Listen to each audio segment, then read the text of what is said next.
এসে দাঁড়ায় থাকবা।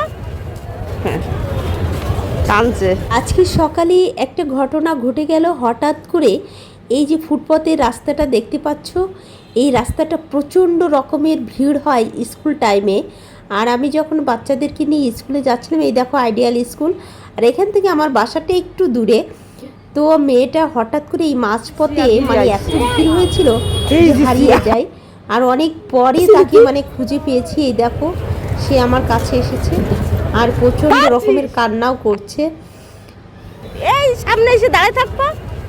হ্যাঁ কাঁদছে। এদিকে আসো মা, এদিকে আসো, এদিকে ফেরো।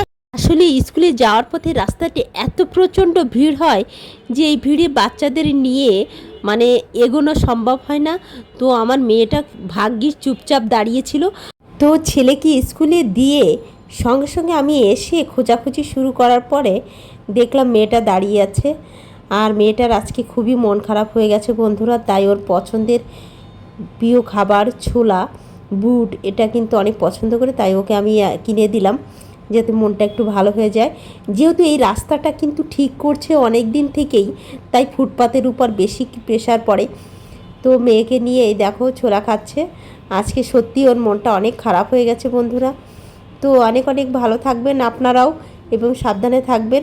যেহেতু এখানে কোনো রকমের সমস্যা হয় না, কারণ জায়গাটা কিন্তু অনেক ভালো, মাত্র অল্প একটু আমার বাসা। তো আমার মেয়েটা বিশেষ করে একটু সামনে পিছনে করে, তো তাই হয়তো বা একটু হারিয়ে গেছে।